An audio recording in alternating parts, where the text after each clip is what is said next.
नमस्कार दोस्तों, मैं राकेश नायक अपराध समाचार चैनल में आपका हार्दिक स्वागत करता हूं। साथियों, कोविड-19 महामारी को लेके देश के हालात अभी बहुत अच्छी तरह संभल ही नहीं पाए हैं कि एक और समाचार स्वास्थ्य मंत्रालय की ओर से बताया जा रहा है कि वो दिन दूर नहीं जब देश में कोविड-19 की तीसरी लहर अवश्य रूप से आने की पूरी संभावना है। साथियों, अभी दूसरी लहर का दौर तो थमा ही नहीं है और तीसरी लहर आने की विश्वसनीयता पर कोई प्रश्न चिन्ह नहीं लगाया जा रहा है। अवश्य ही ये तीसरी लहर आएगी। जब दूसरी लहर से हमारे देश में नुकसान की क्षतिपूर्ति नहीं हो पा रही है और हालात देश के बद से बदतर होते जा रहे हैं, हमारे देश के लाखों नागरिकों को जो कोरोना की चपेट में हैं, उनको भरपूर रूप से न दवाइयाँ उपलब्ध हो पा रही हैं, ऑक्सीजन की किल्लत जो बहुत बड़े पैमाने पर थी उसमें कुछ सुधार की कुछ खबरें आ रही हैं, जो कि निश्चित तौर पर सरकार का एक प्रशंसनीय कदम है।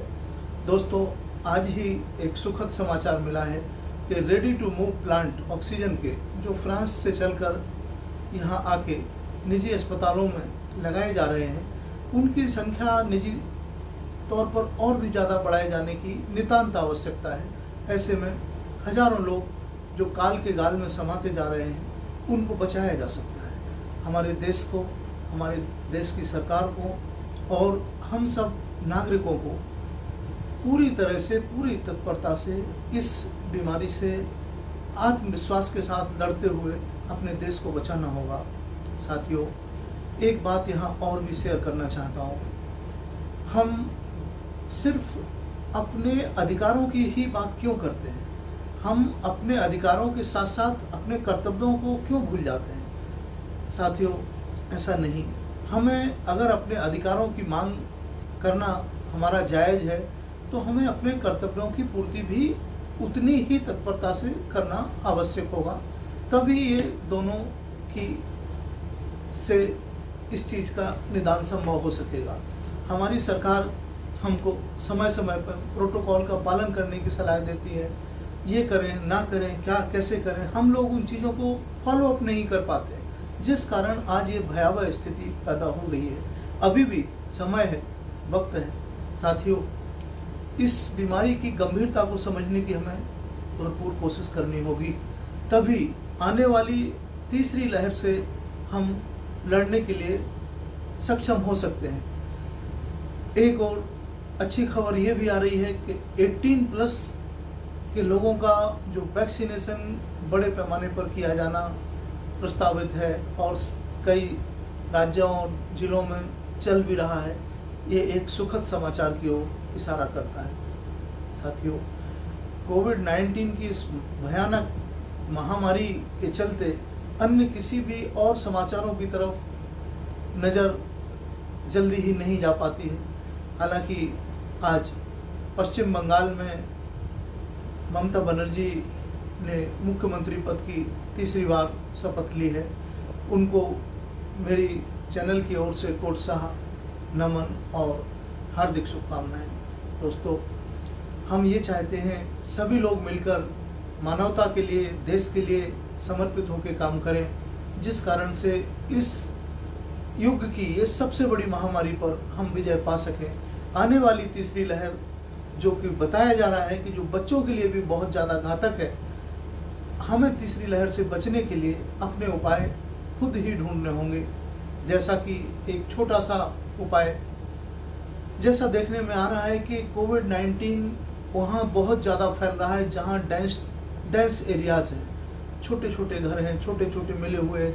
कब तक हम एक दूसरे को नहीं वो टच, तो हम कोशिश इस बात की करें, अगर पॉसिबल हो, संभव हो सके, वो लोग जो शहर के पास रहते हैं, आसपास के गाँव में वो जा सकते हैं। फार्म हाउस हैं, कुछ ऐसी चीज़ें हैं जहाँ पर वो डिवाइड हो सकते हैं, दूर दूर रह सकते हैं। हमें इन संभावनाओं की तरफ अपना विचार करना होगा।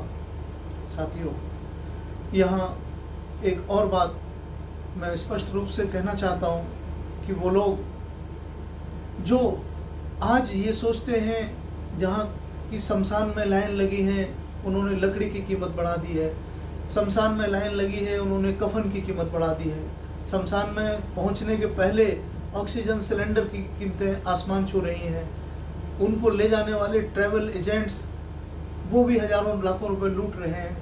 ऐसी स्थिति में अमानवीय वातावरण से हमारा समाज बहुत बुरी तरह प्रभावित हो रहा है।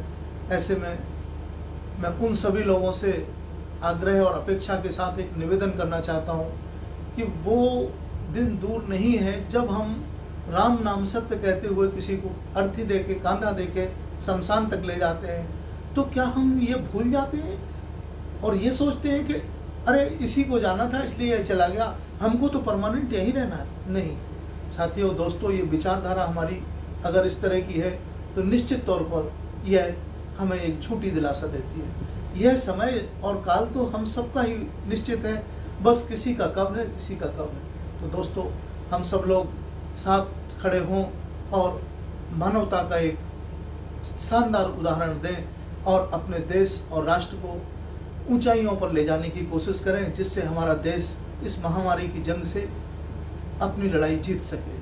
साथियों, दोस्तों, कल पुनः फिर आपसे इसी समय मुलाकात होती है। तब तक के लिए आप सब लोग कोरोना के प्रोटोकॉल का पालन करें, अपना और अपने परिवार दोस्तों का समाज का सबका बहुत ख्याल रखें। इन्हीं शुभकामनाओं के साथ नमस्कार, जय हिंद।